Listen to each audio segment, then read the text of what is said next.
할렐루야, 할렐루야. 복된 주일 2부 예배에 나오신 산성의 모든 가족들 주님의 이름으로 환영하고 축복합니다. 이 시간 우리 주님 앞에 찬양과 영광 올려드릴 텐데요, 이 시간 첫 곡으로 제가 새로운 곡을 가지고 왔습니다. 베드로의 고백이라는 찬양입니다. 이 찬양은 이 가사에 이런 내용이 있습니다.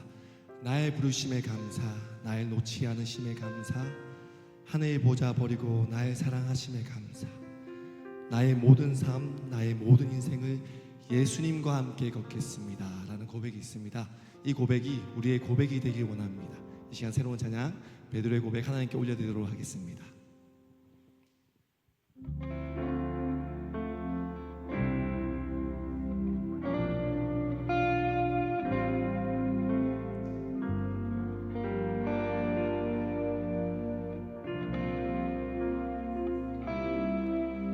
내가 가장 후회하지 않는 일, 예수를 따르는 일, 내 금을 버리고 내 사랑을 뒤로 하고 나를 부르신 주님과 동행하는 일, 나의 평생에 소원하는 일, 예수를 닮아가는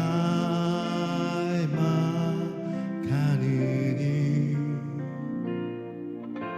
굳은 마음 제하시고 사랑을 가르치신 나의 예수님을 사랑하는 일, 날 부르심에 감사, 날 놓지 않으신 감사, 하늘 보좌 버리고 날 사랑하심에 감사, 나의 모든 삶을 남은 모든 인생을 예수님과 함께 걷겠습니다.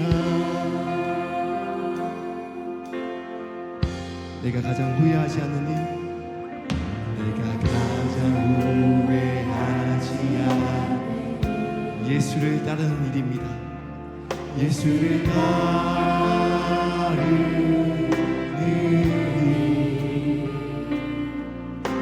내 금을 버리고 내 사랑을 뒤로 하고 나를 부르신 주님과 동행하는 일, 나의 평생에 소원하는 예수를 닮아가는 일, 예수를 닮아가는 일,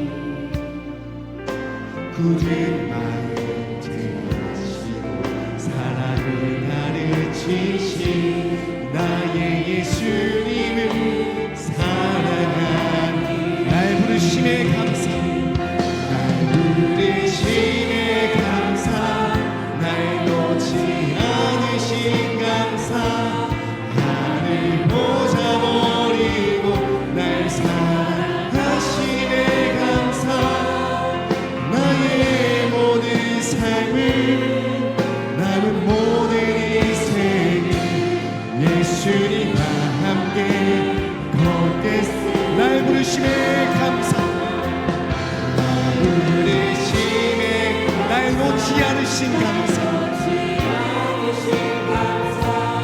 하늘 보좌 버리고 날 사랑하심에 감사, 나의 모든 삶을 남은 모든 인생을 예수님과 함께 걷겠습니다. 날 부르심에 감사, 날 부르심에 감사, 날 놓지 않으신 감사, 하늘 보좌 버리고 날 사랑하심에 감사, 나의 모든 삶을 남은 모든 인생을 예수님과 함께 걷겠습니다.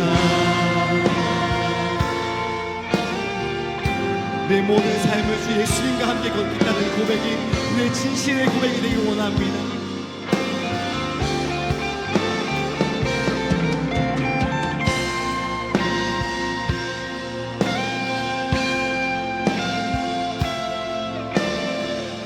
우리 주님께서 우리에게 묻고 계십니다. 네가 나를 사랑하느냐, 네가 나를 사랑하느냐, 네가 나를 사랑하느냐. 주님 내게 물어보시네. 우리 고백합시다. 내가 주를 사랑합니다. 내가 주를 사랑합니다. 내가 주를 사랑합니다.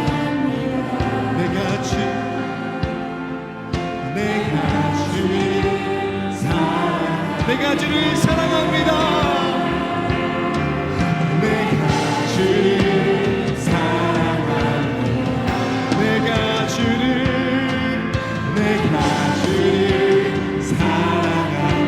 내가 주님을 사랑합니다. 내가 주를 사랑합니다. 내 사랑을 주가 하십니다. 날 부르시네 감사, 날 놓지 않으신 감사, 나를 보자 버리고 날 사랑하시네 감사. 나의 모든 삶을, 나의 모든 인생을 예수님과 함께 걷겠습니다. 날 부르시네 감사, 부르시네 감사, 날 놓지 않으신 감사, 나를 몰아버리고 날 사랑하시네 감사.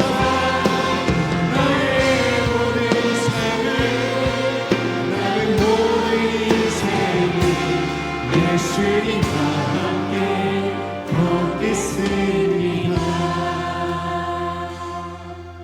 나의 모든 삶을, 남은 모든 인생을 예수님과 함께 걷게. 여러분의 목소리로 우리 고백합시다. 나의 모든 삶을,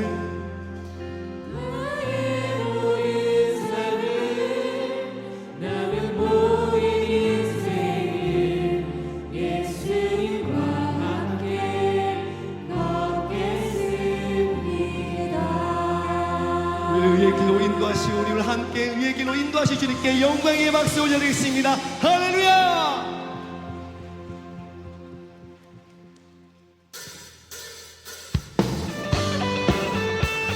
박수 치며 주님을 찬양합시다.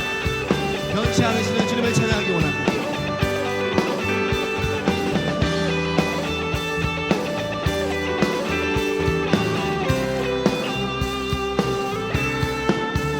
변찮는 주님의 사랑과 거룩한 보혈의 공로를 우리 다 찬양을 합시다. 주님을 만나본 변찮는 주님의 사랑, 거룩한 보혈의 공로를 우리 다 찬양을 합시다. 주님을 만나볼 때 예수님 우리를 깨끗게 하시는 주시니 그의 피 우리를 님보다 너희에게 예수는 우리를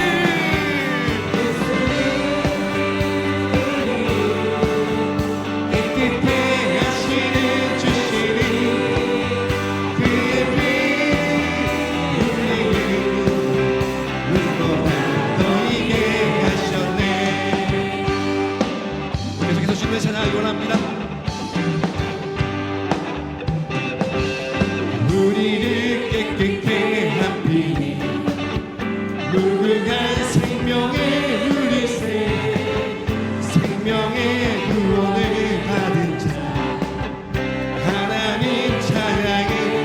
예수님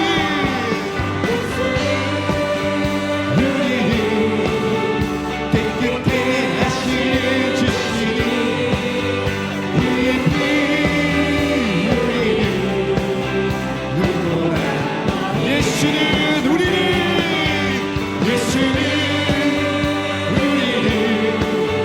깨끗게 하시는 주시니 그의 피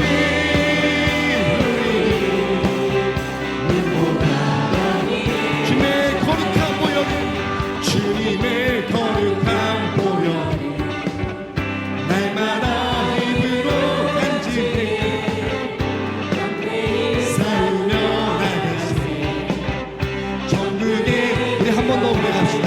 주님의 거룩한 보혈 주님의 거룩한 보혈 날마다 입으로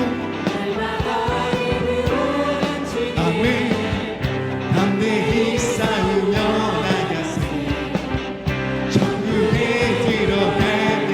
예수는 우리를 깨끗게 하시는 주시니 그의 피 우리를 눈보라 예수는 우리를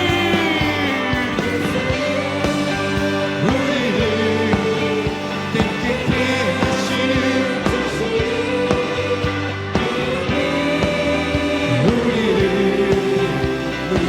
우리 한 번 더 예수는 우리를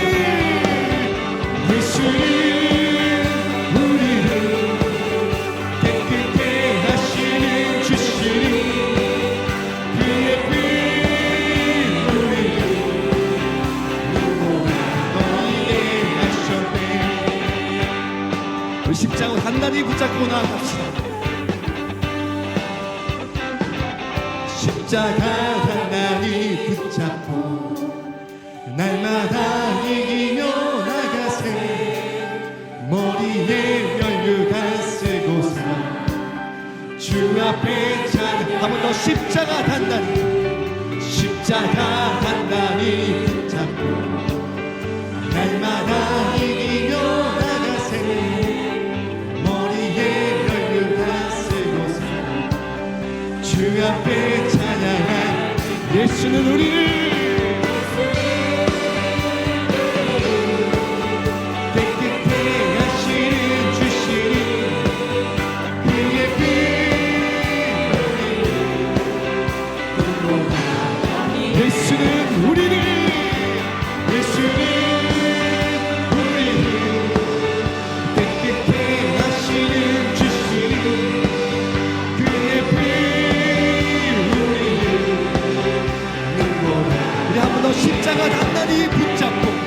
십자가 단단히 붙잡고 날마다 이기며 나가세 머리에 면류관 쓰고서 주 앞에 찬양할 예수는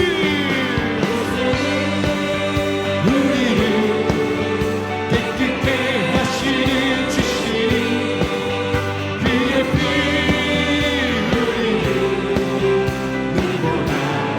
예수는 우리를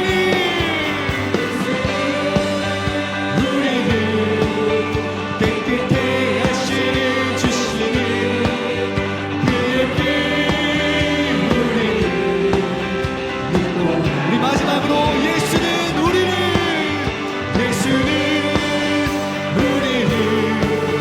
깨끗게 하시는 주시니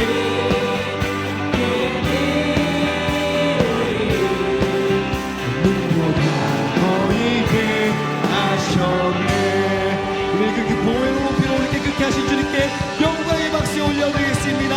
할렐루야.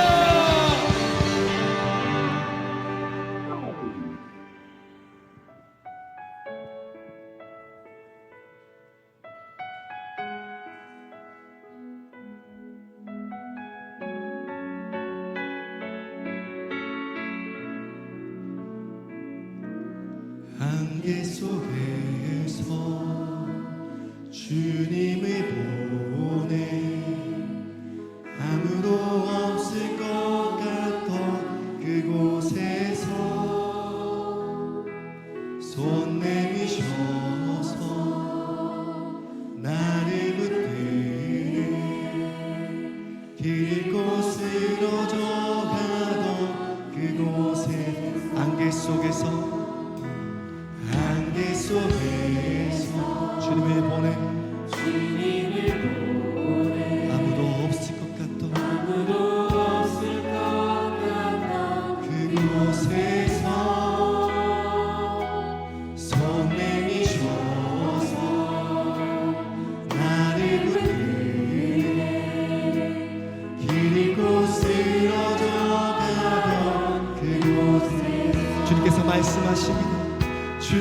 말씀하신 내 손잡으라 내가 곧 길이 오지 생명이니 나 그 길을 보니 주 예비하신 곳 다른 길로 돌아서지 않으리 예수의 길 그 좁은 길 가는 것 주 손잡고 그 물어도 두렵지 않으리 주 주신 약속 내게 있으니 세상의 그 험한 그 험한 길 승리하는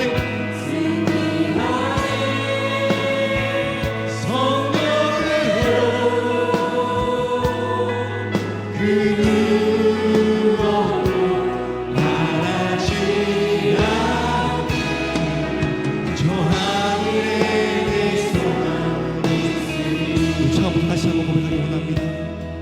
안개 속에서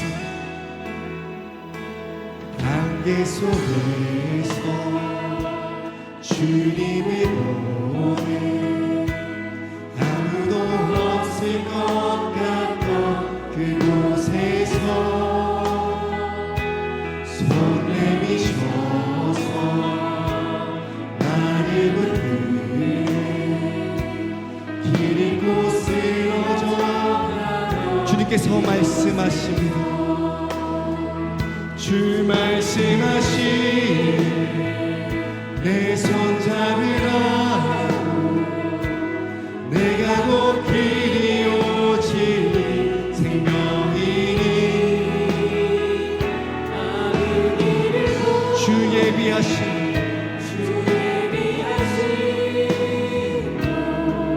다른 길로 돌아서지 않을 예수의 길 그 좁은 길 나는 걷는 주 손잡고 그 누구도 두렵지 않는 주 주신 약속 내게 세상의 길 그 험한 길 승리하는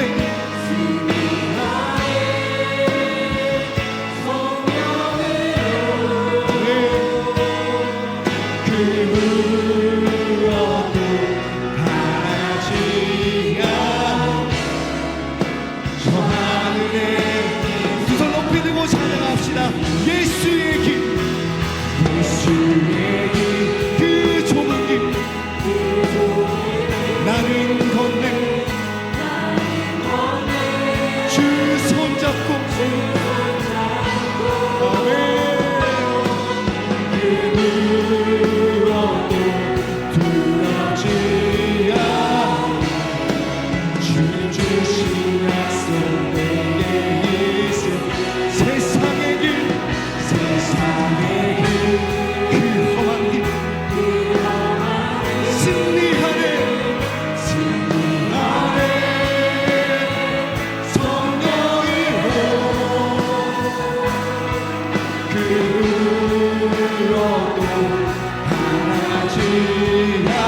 하나님 아버지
우리 다 같이 자리에 나서 찬양하시겠습니다.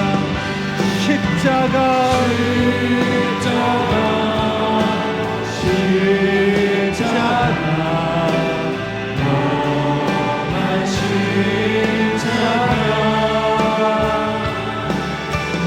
나의 죄를 위하여 죽으셨네.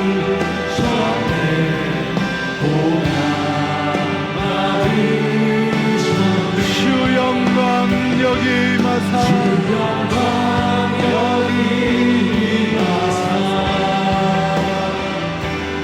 열방향의 빛 비추소서. 주의 얼굴 아래 주의 향기 머무소서. 주 영광 이 자리에 임하여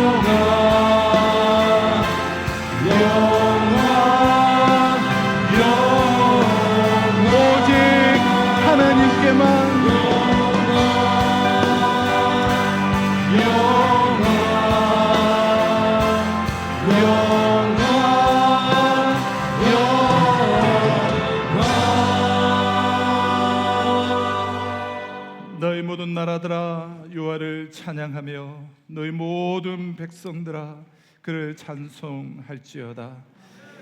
우리에게 향하신 여호와의 인자하심이 크시고 여호와의 진실하심이 영원함이로다. 아멘.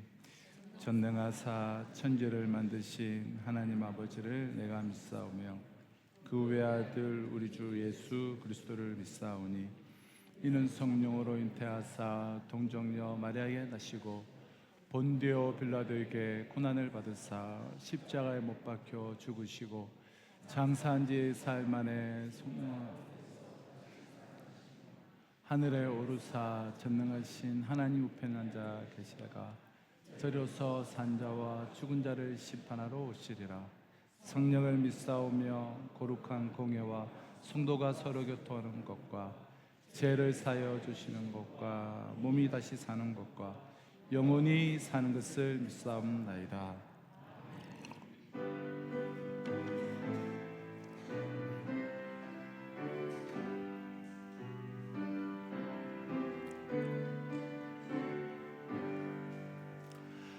구주를 생각만 해도 이렇게 좋거든. 주 얼굴 배울 때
기쁨 되시고 이제로부터 영원히 영광이 되소서.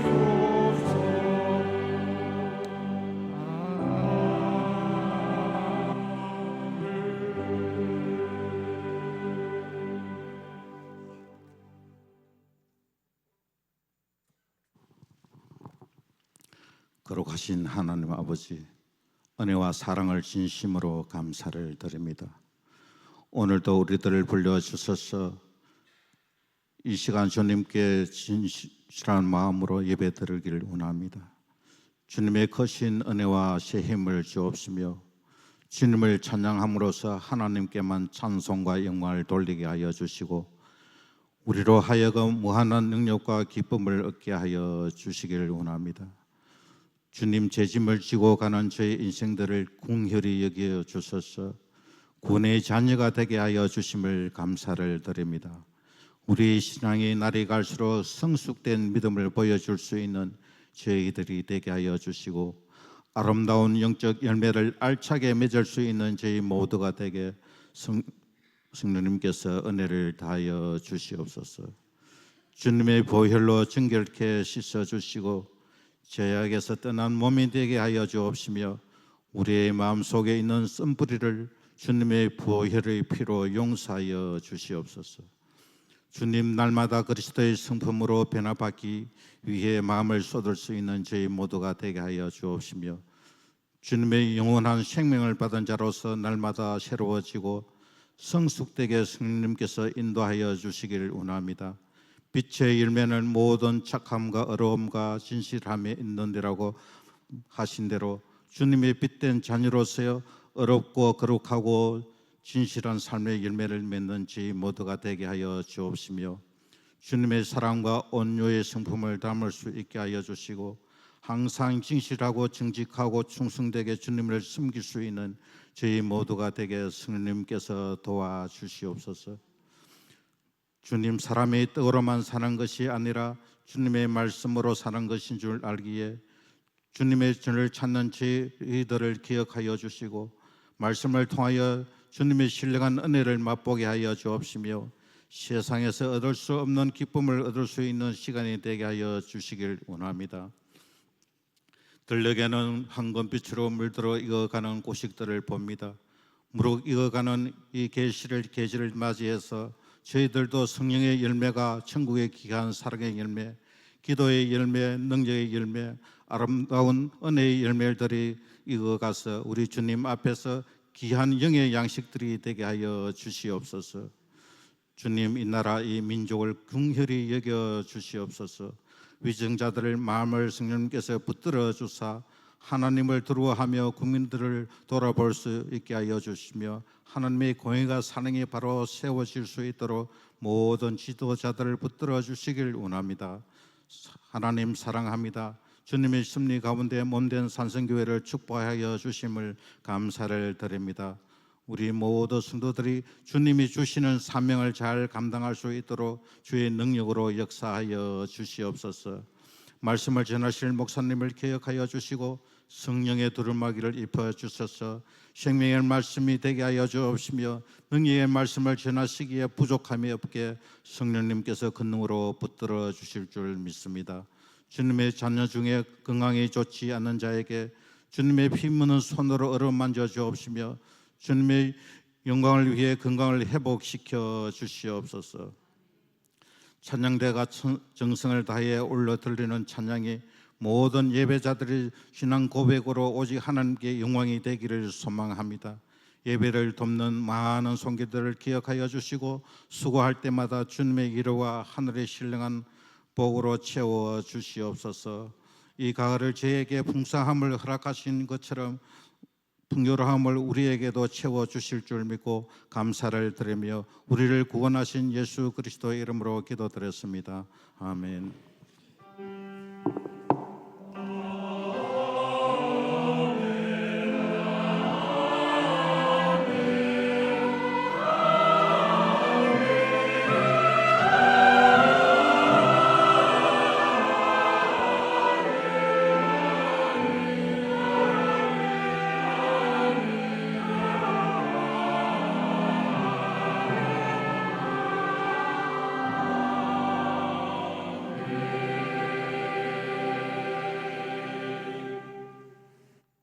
우리에게 주시는 하나님의 말씀은 사도행전 8장 25절에서 40절까지 말씀입니다.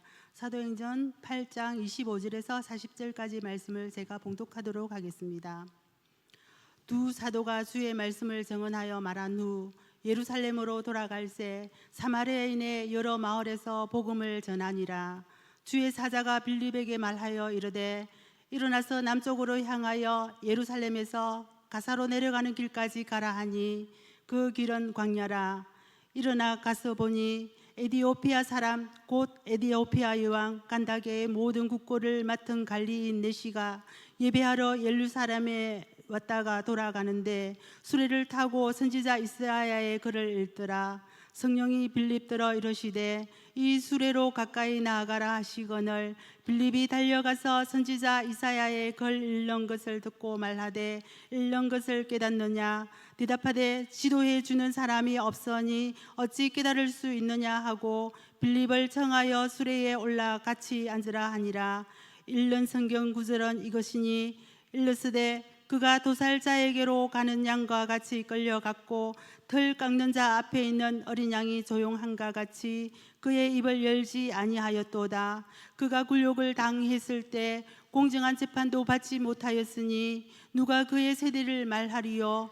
그의 생명이 땅에서 빼앗김이로다 하였거늘 그 내시가 빌립에게 말하되 청컨대 내가 묻노니 선지자가 이 말한 것이 누구를 가리킴이냐 자기를 가리킴이냐 타인을 가리킴이냐. 빌립이 입을 열어 이 글에서 시작하여 예수를 가르쳐 복음을 전하니 길 가다가 물 있는 곳에 이르러 그 내시가 말하되 보라 물이 있으니 내가 세례를 받음에 무슨 그리낌이 있느냐. 이에 명하여 수레를 멈추고 빌립과 내시가 둘 다 물에 내려가 빌립이 세례를 베풀고 둘이 물에서 올라올새 주의 영이 빌립을 이끌어 간지라. 내시는 기쁘게 길을 가므로 그를 다시 보지 못하니라. 빌립은 아소도에 나타나 여러 성을 지나다니며 복음을 전하고 가이사라에 이르니라. 아멘.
가슴에 담고 주님의 손에 우리 봉헌하도록 하겠습니다. 먼저 그 나라와 그 일을 구하라.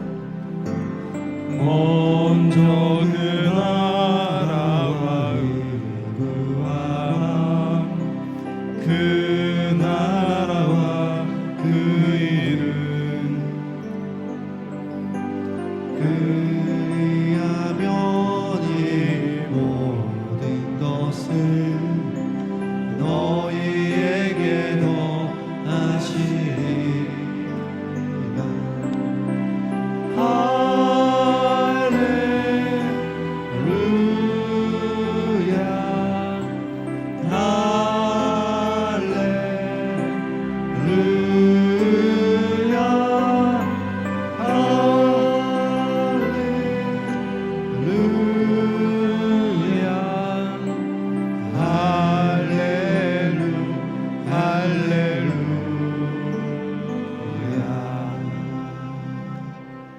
네, 우리 주일 2부 예배에 나오신 우리 모든 성도님들을 주님의 이름으로 환영하며 축복합니다. 우리 주부를 참조해 주시고 또 특별히 우리 목회 일정을 보시면서 우리 또 기도해 주시면 감사하겠습니다. 제가 굿돈 방송 이제 방송 설교를 이제 여름에는 한 6주, 7주 이제 쉬다가 그렇게 다시 시작하는데요. 물론 이제 지지난주에 시작을 했지만 또 이번 주부터 다시 방송 설교를 시작하게 됩니다. 특별히 제가 특세를 이제 끝나고 바로 할 때는 그 특세에 했던 내용들을 제가 좀 압축해서 요약해서 한 반으로 줄여서 방송에서 설교를 하는데요. 그 한번 우리 다시 또 말씀을 들으시면 또 복습도 되고 그렇게 우리 또 특세의 내용들 가슴에 새길 수 있을지 않을까 싶기도 합니다. 그리고 우리 CTS에서 방송 설교 요청이 이제 계속 있는데 계속 이게 동참은 할 수는 없고 그래서 우리 시간이 좀 될 때 이렇게 한 번씩만 하고 있는데요. 그러니까 우리 이번 주 화요일 날 우리 교회에서 이렇게 녹화가 있습니다. 우리 위해서 기도해 주시면 감사하겠습니다. 우리 사랑방 이제 개강을 했습니다. 오늘부터 우리 사랑방 우리 교육 영상이 홈페이지에 우리 유튜브에 올라갈 텐데요. 우리 읽으시고 특별히 우리 들으시고 열왕기하 말씀 중심으로 우리 풍성한 사랑방 모임을 진행해 주시기를 바랍니다. 오늘 오후 예배 시에 우리 수료식이 13기 새가족 우리 수료식이 있습니다. 각 기간 원래해 다음 주 오후 예배 2부 예배 후에 진행이 되고요. 또 하반기 세례식이 우리 10월 둘째 주에 있는데요. 우리 10월 6일까지 우리 신청해 주시기를 바랍니다. 또 그 외에 우리 내용들 주부를 참조해 주시고요. 특별히 우리 2부 예배 오실 때 우리 교회 봉고가 이제 세대했는데요. 차량 봉사를 나갔다가 한 12시, 11시쯤에 오면 이제 자리가 있어야 됩니다. 그래서 우리 사진에 있는 저 자리는 우리가 좀 교회 차량 주차 자리로 기억하시고 좀 우리 협조해 주시면 감사하겠습니다. 그리고 오늘부터 우리 이제 점심 정상 원래 뭐 비정상은 아니었지만 어떤 정상적으로 다시 그렇게 진행이 됩니다. 우리 식사하시고 또 교제하시고 또 오후 예배까지 그렇게 드리시고 주일을 주님 앞에 그렇게 드리는 우리 성도님들 되시기를 바랍니다. 지난 이제 9월 1일 우리 선교사 이제 파송 예배 때 제가 우리 교회 선교 비전에 대한 말씀을 드렸는데요. 그때 드린 내용의 좀 일부로 오늘 설교의 이제 서론을 좀 열려고 하는데요. 이 땅의 모든 인간들은 새로운 출발, 새로운 시작, 새로운 역사, 새로운 날 그런 것들을 이제 갈망을 합니다.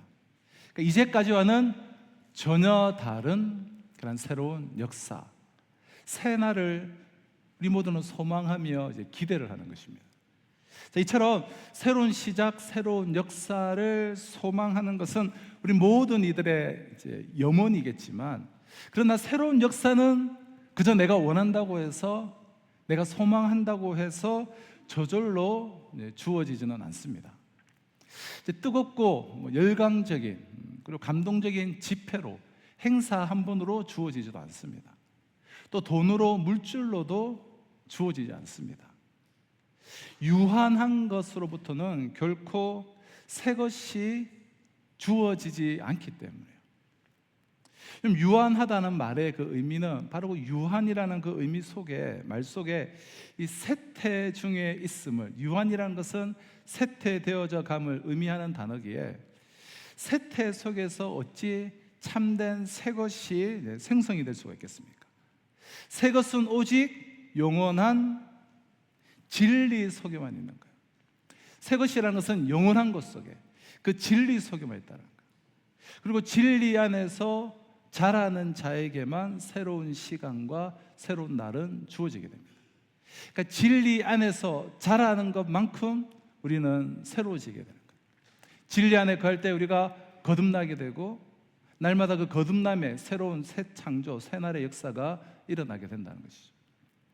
저는 우리 교회 주님의 부르심을 받아오면서 첫 번째 텀이라고 할 수 있는 5년 동안 추구해야 될 그 목표로 세 가지를 정해놓고 세 가지 사항을 우선적으로 설정을 하고 그렇게 기도를 했습니다. 첫째는 말씀의 반석 위에 세워진 하나된 사랑의 공동체였습니다. 이 하나하나가 한 해 한 해의 이제 주제 포로 사용했는데요. 제가 부임해 올 당시 이제 우리 교회는 크고 작은 그런 상처와 갈등들이 좀 있었습니다. 200여 명이 채 되지 않은 그 작은 공동체에 서로의 생각이 다르다는 그런 이유만으로 갈등과 분열 가운데 교회가 존재한다는 것은 그 이유가 무엇이든 만물을 하나 되게 하시는 하나님의 뜻일 수는 결코 없습니다. 참된 교회는 서로 이질적인 사람들이 함께 모여서 그리스도 안에서 조화를 이루어가는 것이기 때문에요. 그럼 주님 안에서 로마의 장교와 유대의 식민지의 독립운동가, 불의한 세리와 가난한 그 납세자, 존귀한 사내들인 의원과 비천한 갈릴리의 그 어부, 그들이 한데 어울려서 한 교회를 이루었듯, 여러분 그리스도 안에서 조화를 이루어가는 것이 참된 교회이기 때문에 감사하게도 하나님은 우리 교회에 은혜를 내려주셔서 새로운 성도들이 많이 세가족으로 오시게 되고, 이를 계기로 회복과 또 치유와 또 그런 부흥을 통해서 우리 교회를 하나됨에 참 건강하고 좋은 공동체로 세워가고 계셔서 얼마나 참 감사한지 모르겠습니다. 둘째는 교회의 본질적 사명인 선교의 지경 확장이었습니다. 교회가 재정적인 성장이 없고 정체되고, 그래서 경제적으로 외부의 도움을 받는 한 교회로서의 역할을 제대로 수행할 수가 없습니다. 성경에서 말하는 교회란 도움을 주고 나눔을 실천하는, 선교하고 구제하는 자립기관이지 외부로부터의 도움을 당연시하는, 받는 것에 익숙해진 의타적 단체가 아니기 때문에 타인의 도움 없이 이 존립 자체가 불가능한 우리 양로원이나 고아원에서 매일 예배를 드리고 성경 공부와 또 전도를 진행한다고 할지라도 그것을 교회라고 부르지 않는 이유가 바로 여기에 있습니다. 감사하게도 이런 수적인 부흥과 함께 재정적인 성장이 있었고, 특히 담임 목사가 비전을 품고 나아가는 이 선교에 많은 성도님들이 적극적으로 기쁨으로 풍성하게 동참을 해주셔서 이 코로나를 거치는 짧은 기간 동안 선교의 지경이 정말 갈목할 만큼 확장되어졌습니다. 얼마나 감사한지 모르겠습니다. 세 번째는 제자되어 세상을 변화시키는 생명 공동체에 대한 비전이에요. 신학적으로 말하면 선교적 교회요. 좀 거창하게 말씀드리면 열방을 섬기는 교회요. 인류에 공헌하는 교회요. 좁게는 이 지역사회에서 공헌을 하고, 넓게는 민족과 열방에 공헌하는 그런 교회가 되는 것입니다. 우리 교회가 지역에 속한 작은 지역교회라고 해서 우리끼리 예배드리고 우리끼리 은혜 받는 것으로만 만족한다면 복음의 그 세계성과 그리고 교회의 보편성이라는 그 관점에서 결코 성숙한 교회일 수는 없기 때문입니다. 교회는 본질적으로 세계성을 가지고 있고 그리고 보편성을 가지고 있어요. 그래서 교회는 선교적이어야 하며 지역을 섬기고 인류에 공헌을 해야 합니다. 미력한 힘이지만 우리가 마음과 힘을 교회 중심으로 잘 모아서 이 지역과 또한 세계와 인류에 이바지해 나가는 것이 주님께서 이곳에 지금 우리 교회를 세우신 이유임은 두말할 필요가 없습니다. 왜 세우셨겠습니까? 저는 이 세 가지 목표가 사역 첫 텀인 5년 동안 교회 창립 30주년을 맞이하는 올해까지 큰 틀만 잡힐 수 있어도 참 좋겠다라는 생각을 가지고 있었습니다. 그러나 주님께서는 저의 기대 이상으로 큰 일을 행하셨다고 저는 생각합니다. 첫 번째 목표였던 말씀의 반석 위에 세워진 하나된 사랑의 공동체를 하나님께서 허락하시고 지금도 세워가고 계십니다. 교회 곳곳에 그리고 관계 속에서 회복과 사랑과 그리고 하나됨이 세워지고 있어서 얼마나 감사한지 모르겠습니다. 두 번째 목표였던 선교의 지경도 하나님은 너무나 풍성하게 역사해 주셨습니다. 새 일을 행하여 주셨다는 거예요. 선교의 지경이 크게 확장이 되었습니다. 협력과 이제 후원은 물론이고 파송만 하더라도 올해 우리가 기간 파송, 저희들이 세운 선교단체 기간 파송과 또 선교사님 한 가정을 파송하게 되었습니다. 하나님께서 우리 성도님들의 그런 삶의 지경을 넓혀 주시지 않았다면 가능할 수 없는 일들이었습니다. 신실하신 하나님께서 그 모든 일들이 가능할 수 있도록 우리의 지경을 친히 넓혀 주셨습니다. 올해 3반기까지 기준으로 선교를 위해서 지출된 교회 선교 재정 금액만 하더라도 대략 1억 원이 넘습니다. 그 외 성도님들의 그런 개인적인 헌신과 또 기타 여러 가지를 우리가 합하게 된다면, 그리고 남은 하반기까지 합하면 이보다 더 많은 재정이 오직 선교를 위해서만 지출되게 될 것입니다. 주님께서 우리 교회의 그 지경을, 우리 한 사람 한 사람의 지경을 친히 넓혀 주셨기 때문에 가능했음은 두말할 필요조차 없을 것입니다. 세 번째 목표였던 세상을 변화시키는 생명 공동체, 즉 선교적 교회에 대한 비전도 차근차근 잘 준비되어져 가고 있어서 이 지역을 섬기고 다음 세대를 세워나가고, 그리고 우리가 배출한, 우리가 세운 그 다음 세대들을 통해서 세계와 또 인류에 어떤 기여를 해나가게 될까를 생각하면 저는 지금부터 가슴이 벅차고 기대가 되는 것 같습니다. 우리가 우리의 중심을 다해 주님을 신뢰하면서 우리 자신을 주님께 맡길 때, 주님께서 지난 5년 동안 우리의 지경을 친히 넓혀주심을 경험하고 확인한 저와 여러분들은 이제부터 그 넓어진 지경 위에서 머무르지 않고 그 넓어진 지경 위에서 범사의 주님에게 이르기까지 우리는 자라나야 할 것입니다.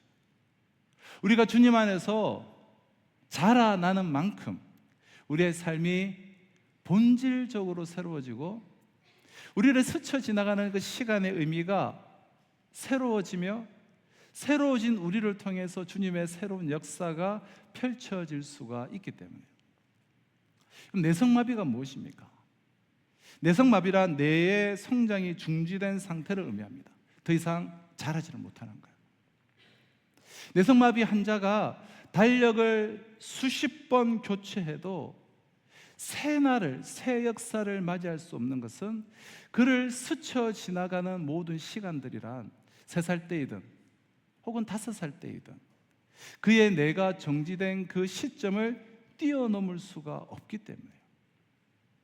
그를 스쳐 지나가는 모든 시간은 언제나 예전의 그 묵은 시간들이 될 뿐, 새로운 시간이란, 새로운 역사란 경험할 수가 없습니다. 새로운 시간이 없는 그에게 새로운 삶이 있을 리는 없죠.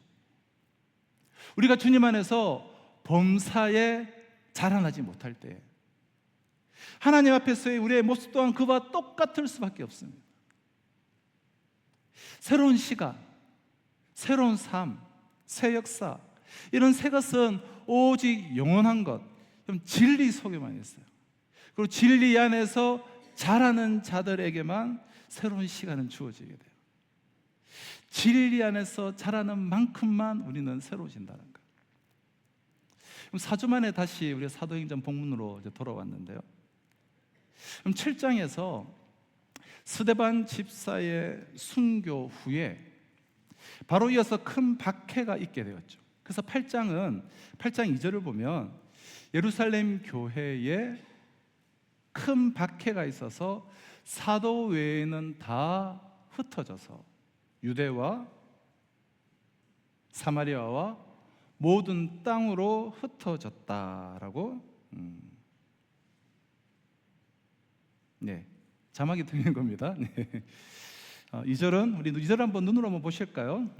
예루살렘 교회에 큰 박해가 있어서 사도 외에는 다 흩어져서 유대와 사마리아와 모든 땅으로 흩어졌다라는 이 기록으로 8장은 시작되고 있습니다. 자, 그 흩어진 사람들이 4절을 보시면 예루살렘을 벗어나서 유대와 사마리아와 이방 땅을 두루두루 다니면서 복음의 그 말씀을 전하게 돼요. 이를 위해 하나님은 박해를 통해서 흩으신 것이고, 흩어진 이들은 이 박해를 통해서 사도행전 1장 8절에 온 유대와 사마리아와 땅끝까지 이르러 내 증인이 되어야 한다라는 그 주님의 그 유언을, 그 마지막 명령을 그들은 준행하게 된 것입니다.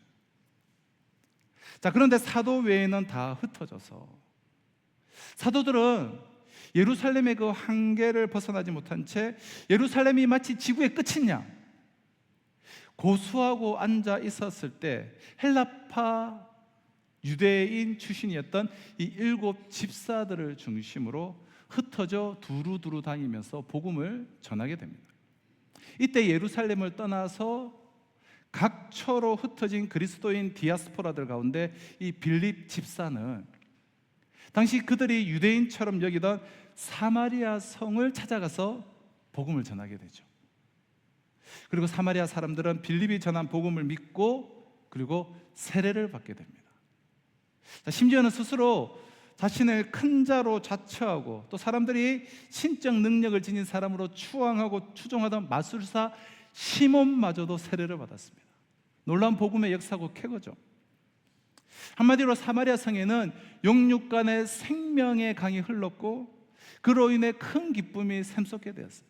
새 역사가 일어나게 된 거예요. 유대인들이 짐승처럼 간주하는 이 사마리아인이 하나님의 말씀을 받아들였다는 놀라운 소문은 그때까지도 여전히 예루살렘을 굳게 지키고 있던 사도들에게도 전해졌습니다. 사마리아에서 이 소식을 전해들은 사도들은 깜짝 놀라기도 하고 또 진짜 그런가 반신반의하면서 베드로와 요한 두 사도를 이제 급파하게 됩니다. 그 소문의 진위를 확인하기 위해서 사마리아 현장에 이른 이 두 사도는 소문이 사실임을 자신들의 그 두 눈으로 직접 확인을 하였습니다. 그리고 두 사도는 사마리아 사람들이 예수님을 믿고 이 세례 교인이 되기는 했지만 그들이 아직 가시적으로는 성령을 받지 못했음을 알게 되었습니다. 성령님께서 하신 또 아주 놀라운 역사 중에 하나인데요. 그래서 지난 시간에 살펴보았듯이 두 사도는 그들의 머리에 손을 얹고 성령 받기를 기도하였고 그와 동시에 그들에게 그 사마리아 사람들에게도 성령님께서 임하심을 그곳에 모인 모든 사람들이 확인을 할 수가 있었습니다. 자, 그렇다면 그럼 성령께서는 왜 그럼 사마리아 사람들이 주님을 믿고 세례를 받도록 역사하셨다는 것은 곧 성령을 받았음을 의미하는 것 아니겠습니까? 그런데도 왜 굳이 사도들을 통해서 성령을 받아야만 하는 것으로 그렇게 역사를 하고 계실까요? 이러한 일이 지금 사마리아에서 일어난 이유가 무엇입니까? 분명히 빌립의 전도로 예수를 믿고 세례를 받았다면 성령을 받은 거예요. 성령으로 말미암지 않고 예수를 주라고 고백할 수 없죠. 그런데 왜 성령께서는 이 사도들이 와서 안수함으로 가시적으로 성령이 임하는 것처럼 그렇게 일을 하고 계시냐라는 거예요. 그 이유가 무엇이냐라는 거예요. 사마리아 사람들에게 성령 강림이 가시적으로 이루어지기를 기도한 사람은 빌립이나 사마리아인들이 아니었습니다. 그 기도를 계속해서 드리고 있었던 사람은 그동안 예루살렘을 굳게 지키고 있던 사도들이었어요. 따라서 성령님의 이 특별한 역사는 바로 이 두 사도들을 위한 것이었어요. 물론 사마리아 사람들을 위한 것이기도 하지만 이 두 사도들을 위한 역사예요.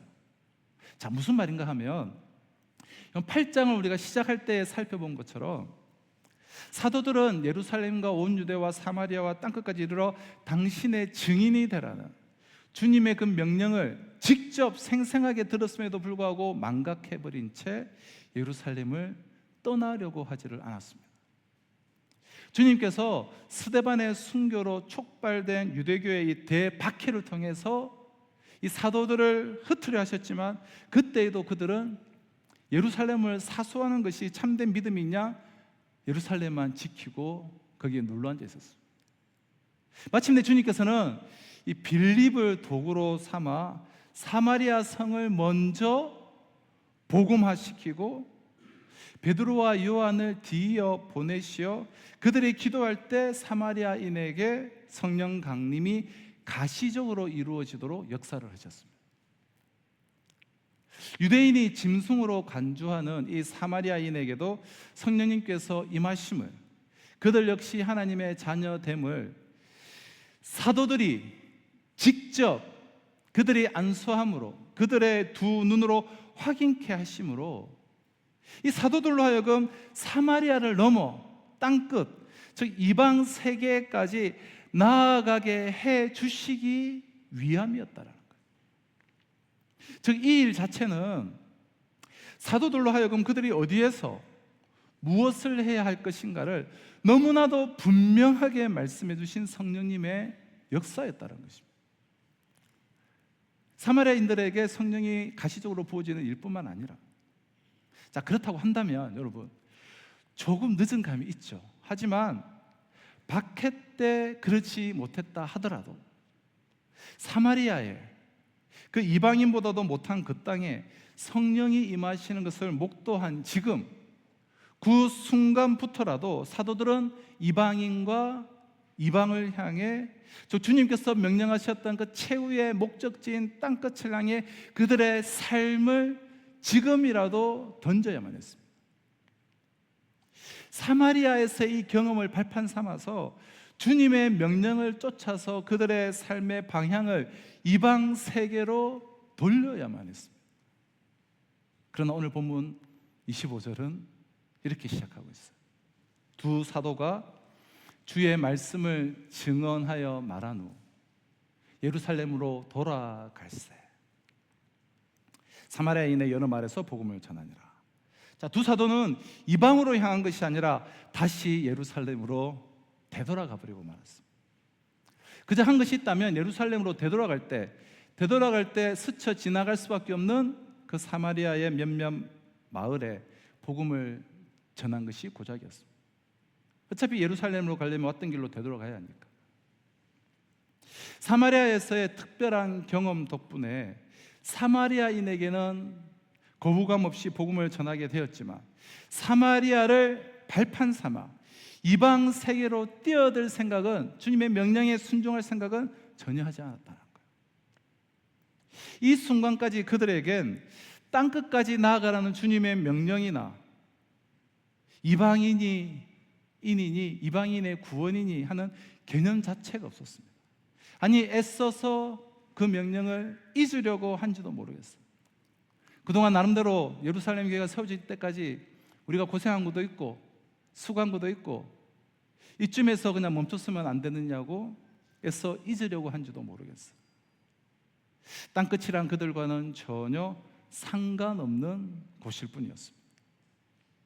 주님께서 두 사도를 이 사마리아로 부르셔서 그들의 기도를 통해서, 그들의 안수를 통하여서 사마리아 사람에게 성령 강림이 가시적으로 이루어지게 하신 것은 예루살렘 사수를 참된 믿음의 길이라고 오해하고 있던 그들에게 이방 세계로 나아갈 기회를 다시금 주신 것이었습니다. 그러나 그들은 그 기회를 스스로 거부해버리고 말았습니다. 이것이 그들의 한계였고, 이것이 사도행전에서 주님께서 이제 곧 이어지는 사도행전 9장에서 이방인을 위한 당신의 새로운 도구로 바울을 택하실 수밖에 없는 이유였습니다. 말하자면 그때의 그들은 예루살렘의 수준에서 성장이 멈춘 상태였습니다. 범사에 주님에게 이르기까지 자라라는 생각조차 않고 있었습니다. 당시 그들은 마치 영적인 내성마비 환자와 흡사했습니다. 그와 같은 그들에게 매일 동쪽에서 날마다 해가 떠오른들 새날일 수는 없었습니다. 성장이 멈춘 그들을 스쳐 지나가는 모든 시간은 묵은 시간일 수밖에 없어요.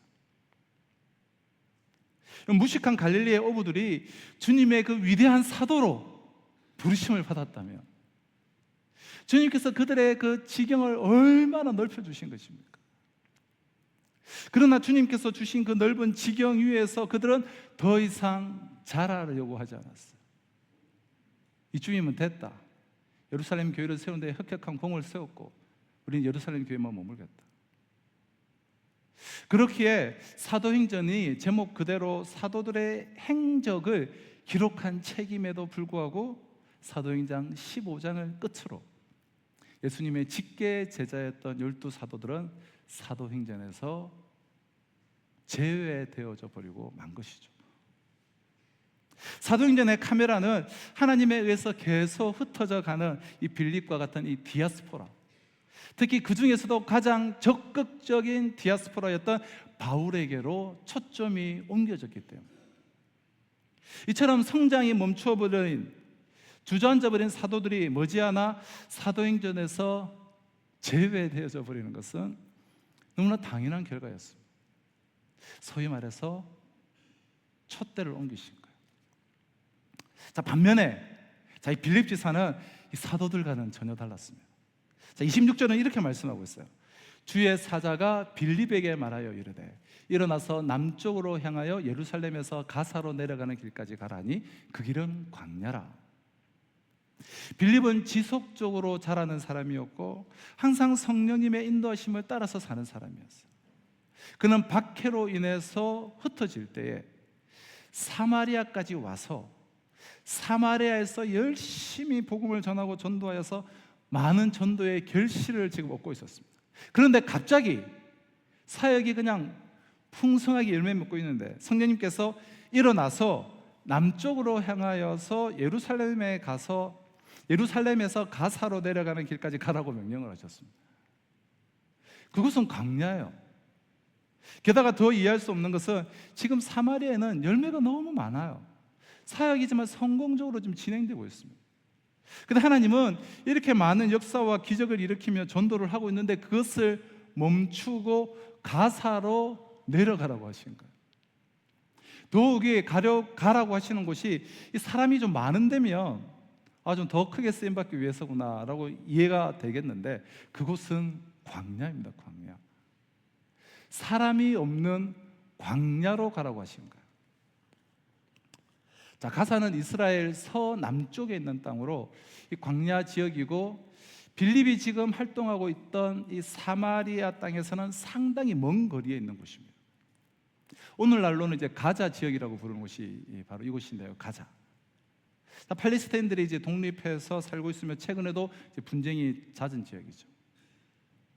자, 그러나 진리 안에서 자라며 성령의 인도를 늘 받았던 빌립은 순종해요. 자기 사역을 다 내려놓고 성령이 지시하시는 대로 가사까지 내려가게 돼요. 자, 27절 보실까요?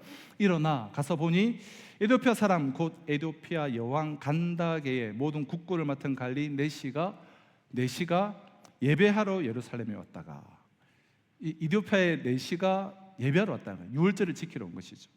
28절 돌아가는데 수레를 타고 선지자 이사야의 글을 읽더라. 자, 빌립은 성령의 인도하심에 순종을 했습니다.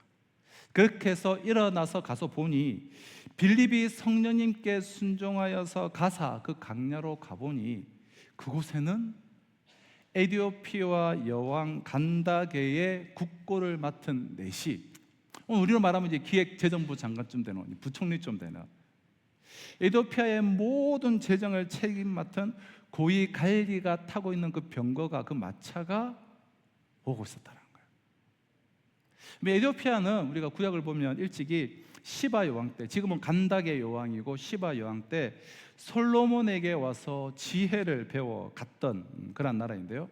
자, 그때 이 에디오피아의 유대교가, 구약의 유대교가 전해졌고 하나님을 섬기는 그런 사람들이 생겨난 것 같습니다.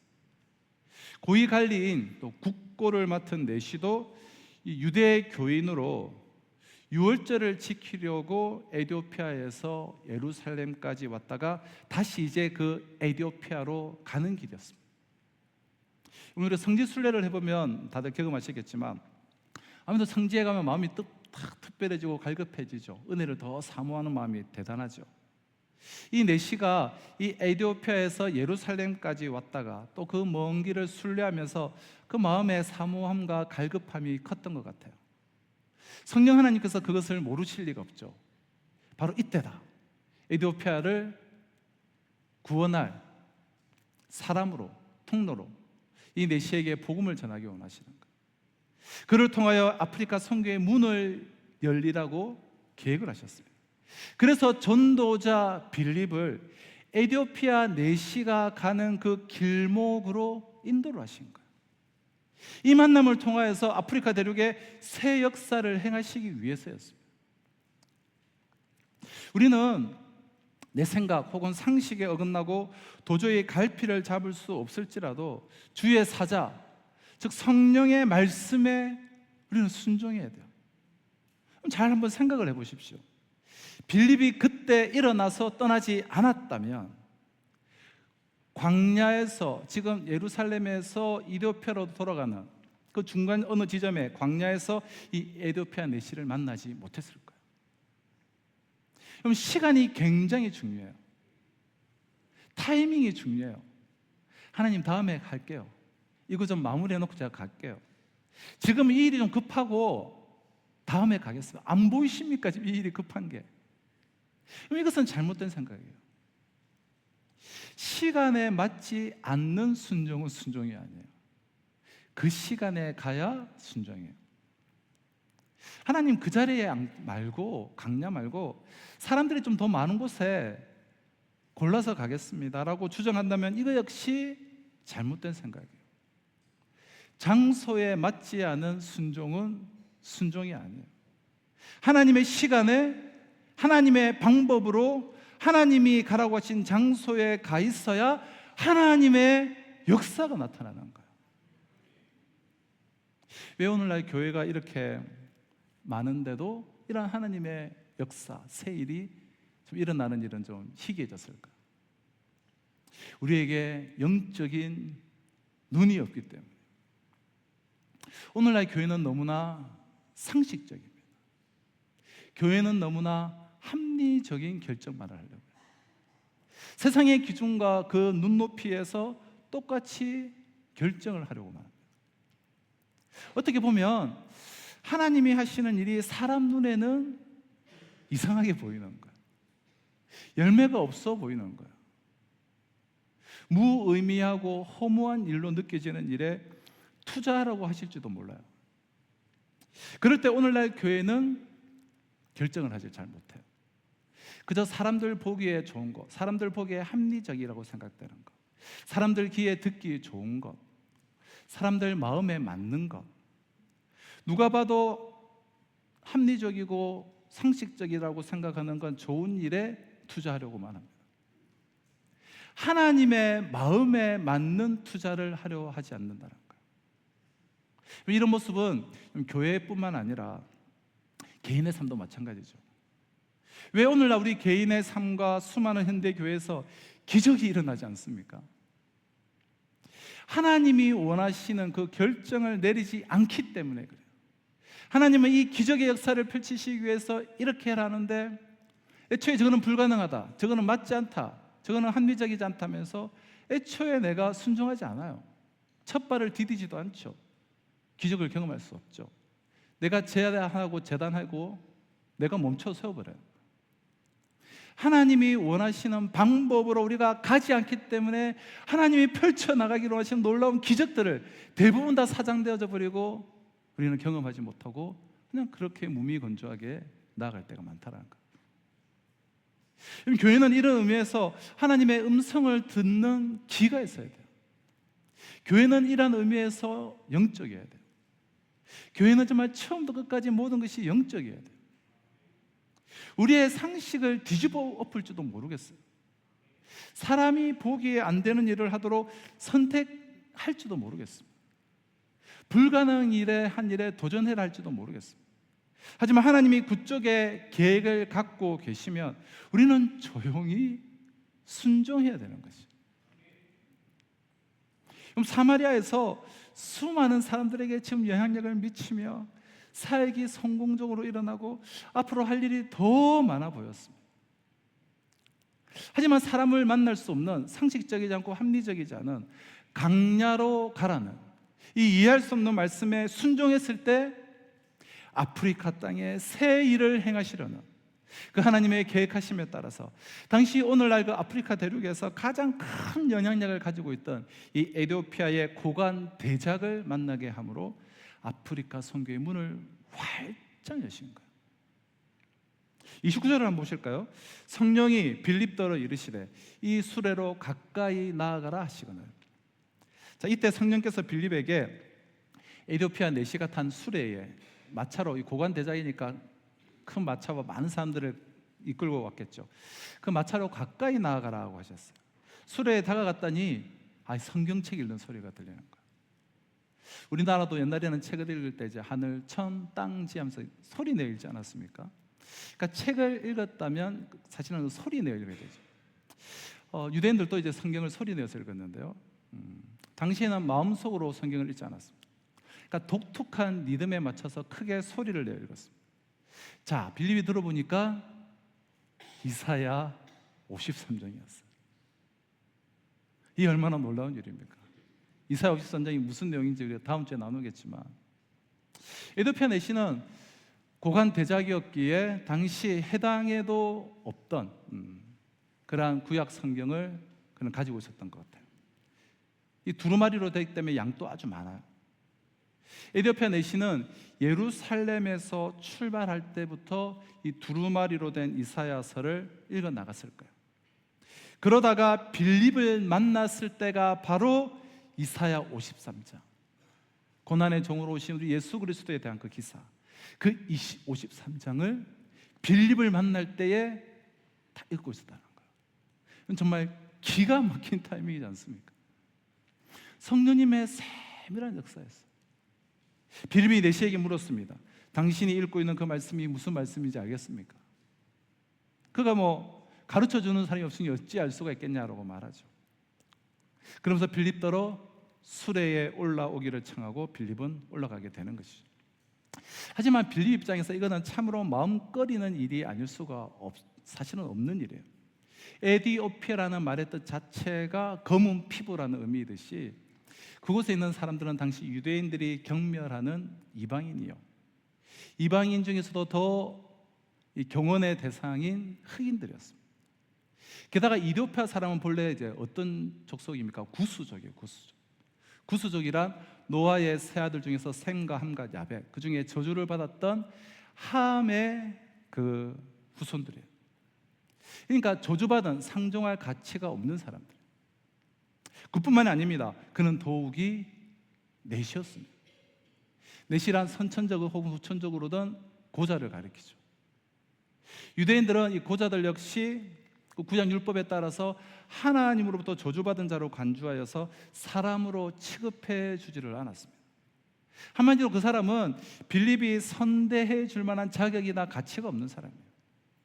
그런데 성령님께서는 그 내시를 향해 나아가라고 빌립에게 명령을 하셨습니다.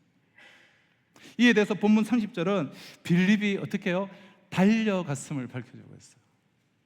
에티오피아의 흑인, 저주받은 민족의 이방인이요, 함의 후손이요, 유대인들의 기준에서는 인간 축에 끼일 수 없는 그런 내시였음에도 불구하고 빌립은 투정을 부리면서 천천히 걸어간 것이 아니라 민그적거리며 간 것이 아니라 지체 없이 달려나갔다는 거예요.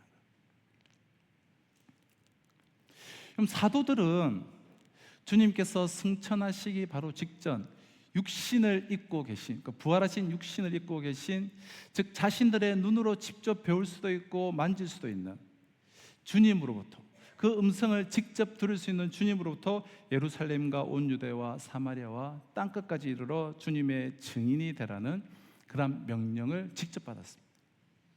그러나 그들은 주님의 명령에 아랑곳 없이 여전히 예루살렘을 벗어나지 않고 있었어요. 그러나 빌립 집사에게는 육신을 가지신 주님이 아니라 인간의 눈으로 볼 수 없는 주의 사자가 에디오피아 내시에게 나아가라고 명했어요. 도저히 사람으로 여길 수 없는 그들에게 나아가라고 말했어요. 그렇지만 빌립은 보이지 않는 그 성령님의 명령에 순종하여서 달려 나아갔습니다. 한마디로 그는 주님의 말씀 앞에서 깨어서 날마다 자라나는 그리스도인이었어요. 주님 앞에서 여태까지 자신의 그 한계와 편견을 날마다 벗어 던지는 자였다는 거예요. 명실공히 범사에 자라나는 그리스도인이었습니다. 그가 만약 범사에 자라나는 그리스도인이 아니었다면, 여전히 자신의 편견과 자신의 한계에만 묶여있는 자였다고 한다면 결코 저주받은 이방 흑인 내시를 향해 달려나갈 수는 없었을 거예요. 그러나 그는 범사에 중단 없이 자라나는 자였기에 주님 안에서 날마다 새 역사를 누릴 수가 있었던 거예요.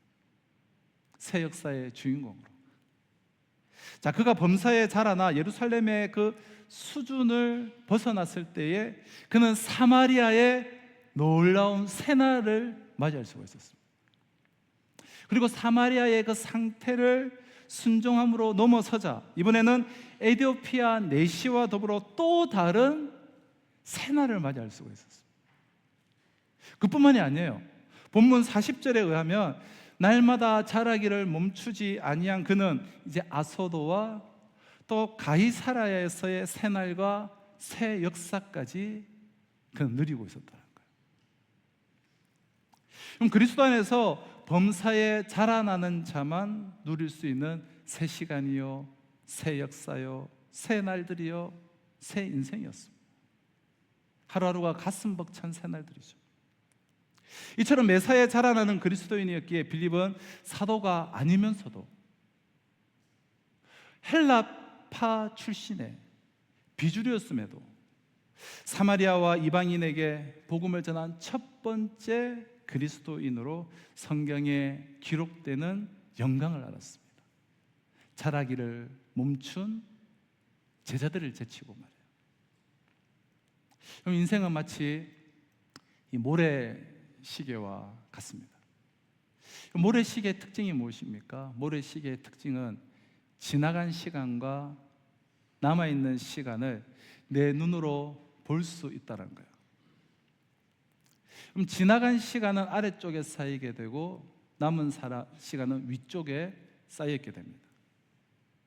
그리고 지금 나를 스쳐 지나가고 있는 현재라는 시간들은 그 한가운데를 흘러내리고 있습니다. 따라서 한 달, 한 해가 또 지나갔다는 것은 모래시계 윗부분의 그 모래가 그만큼 아래쪽으로 한 달, 1년치 떨어졌음을 의미합니다. 바꿔 말하면 윗부분에 그 비어있는 공간이 그만큼 더 넓어졌다는 그런 의미일 것입니다. 자, 그렇다면 우리 각자의 이 상징을 영상하시면서 우리 각자의 인생의 모래시계를 한번 들여다보시기를 바라요. 어떻습니까? 어느 쪽에 모래가 더 많이 남았습니까? 아래쪽이십니까? 위쪽이십니까? 그러나 사실 그것은 그리 중요하지 않아요. 위쪽에 자리 잡고 있는 모래의 양은 우리 권한의 밖에 이르기 때문에 그 양을 결정하시는 분은 오직 하나님 한 분 있어요. 이 시간 우리가 집중하여서 눈여겨보아야 할 것은 위쪽에 지금 비어있는 그 공간이에요. 지난 시간, 그래서 지금은 비어있는 그 공간이에요. 우리가 이 세상을 살아온 그 시간의 양과 똑같은 크기의 그 빈 공간이 거기에 자리 잡고 있습니다. 중요한 것은 바로 그 빈 공간의 의미가 무엇이냐라는 거예요. 지금 내 인생의 그 지나간 시간의 그 빈 공간의 의미는 무엇입니까? 만약 내가 진리 안에서 성장하기를 이미 멈춰버린 자라면 그럼 내 삶의 의미란 인생 무상이 고작일 거예요. 진리 안에서 자라나기를 거부한 인생의 주체는 그럼 자기 자신일 수밖에 없고, 결국은 공동모주에서 끝나버릴 유한한 그 인간이 주체된 그 인생이라, 혹 자기가 주체돼서 살아가면서 봉우리가 높을 수도 있죠. 어느 경지를 이룰 수도 있죠. 많은 억잡들을 세울 수 있고 높은 자리에 갈 수 있죠. 그러나 여러분, 봉우리가 높을수록 이 허무의 골은 더욱더 깊이 파이기 마련입니다. 그리고 남은 시간들 역시 허망한 세월들로 쌓여가게 될 뿐이에요. 아무 의미도 없이 덧없는 묵은 날들의 축적으로 쌓여 있을 뿐이라는 거예요. 반면에 내가 그리스도 안에서 범사에 그분에게까지 이르기까지 정말 자라고 변화되기를 멈추지 않는 자라고 한다면 우리의 삶은 영원한 진리와 생명으로 충만할 것입니다. 그리고 우리에게 주어지는 하루, 우리에게 주어지는 한 주는 새 시간, 새 날, 새 역사들이 되어서 진리의 실체로, 내가 지나간 삶의 작은 진리의 실체요 말씀의 실상으로 차곡차곡 축적이 되어질 것입니다. 새 시간, 새 날, 새 역사는 구호로 채워지지 않습니다. 새 시간은 범사에 자라는 자에게만 주어지게 됩니다. 진리 안에서 자라는 만큼만 시간은 새로워지기 때문에. 사랑하는 성도 여러분, 새 시대, 새 역사에 참 주인공으로 쓰임받고 싶지 않으십니까? 그렇다면 우리 모두 그리스도 안에서 자라는 자들이 되어야 돼요. 날마다 범사에 주님에 이르기까지 자라나야 돼요. 매일 진리 안에서 변화되는 그리스도인들이 돼요. 그때 앞으로 우리에게 주어지는 그 모든 시간들을 놀라운 하나님의 새 역사의 현장으로 우리는 쓰임받게 될 것입니다. 기도하시겠습니다. 주님, 내가 자라는 만큼만 내 인생이 새로워짐을 깨닫게 해주셔서 감사합니다. 날마다 진리 안에서 자라는 자가 되게 하여 주시옵소서. 범사에 자라나게 하옵소서. 머리 대신 그리스도에게까지 이르기까지 자라기를 멈추지 않게 하여 주시옵소서. 머물러 있고 굳어지고 멈춰서지 않도록 은혜 내려 주시옵소서. 빌립이 주님의 말씀에 따라 다가갈 수 없는 자에게 달려가는 그 심정으로 날마다 자라나게 하여 주시옵소서. 그리하여 우리를 스쳐 지나가는 모든 시간들이 진리의 실체요 말씀의 실상이요 놀라운 열매로 축적되게 하여 주시옵소서. 예수님의 이름으로 기도합니다. 아멘. 자, 우리 주신 약속의 말씀을 우리 가슴에 우리 새기며 함께 찬양하며 나도록 하겠습니다. 여기에 모인 우리 주의 은총 받은 자여라. 여기에 모인 우리 주의 은총 받은 자여라. 주께서 이 자리에 함께 계시는 아노라. 언제나 주님만을 찬양하며 따라가리니 시험을 당할 때로 함께 계시는 우리 다 같이 자리에 일어서 찬양하시겠습니다. 이 믿음 더욱 굳세라. 주가 지켜주신다. 모든 맘에도 주의 밝은 빛 인도하여 주. 이 믿음 더욱 굳세라. 이 믿음 더욱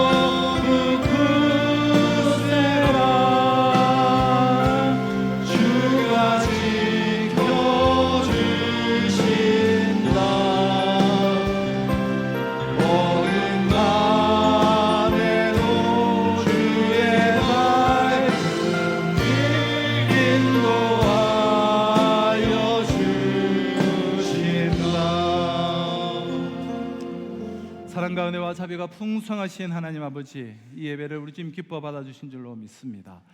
또한 이 예배를 주님의 손에 올려드리며 봉헌한 우리 성도들의 그 손길을 기억하여 주시옵소서. 하나님이 기뻐하시는 일에 주와 복음을 위하여서 쉼 없이 자라며 성장하며 주신 사명 기쁨으로 감당하기를 소망하는 우리 성도들의 생업과 직장과 삶의 정영역 가운데 하나님의 풍성함을 공급하여 주셔서 이 시대의 복의 근원 축복의 통로로서의 멋있는 인생을 살아갈 수 있도록 주여 은혜 내려 주시옵소서. 연약함 가운데 있는 성도들 회복해서 충만함으로 일으켜 세워 주시옵소서. 오늘 또 새가족 수료를 하는 모든 성도님들, 몸된 교회의 마음의 뿌리가 깊이 내리며 함께 놀랍고 영광스러운 복음의 인생을 살아갈 수 있도록 축복하여 주시옵소서. 오늘도 열방을 품고 나가는 모든 선교사님들과 우리 함께 협력 동력하는 선교사님, 그리고 이 지역사에서 함께 하나님의 교회를 세워나가는 모든 교회들 가운데도 은혜 위에 은혜를 부어주셨기를 간절히 바라옵고 소원하며, 지금 우리 주 예수 그리스도의 은혜와 하나님의 사랑과 성령의 역사 교통하심이 중단 없이 멈춰서지 않고 그리스도 예수 안에서 자라남으로 귀한 사명 행복하고 즐겁게, 그러니까 날마다 새 날과 새 역사와 새 시간을 경험하며 살기를 소망하는 우리 성도들과 이번 한 주의 삶 가운데 지금으로부터 영원토록 항상 함께 있을지어다.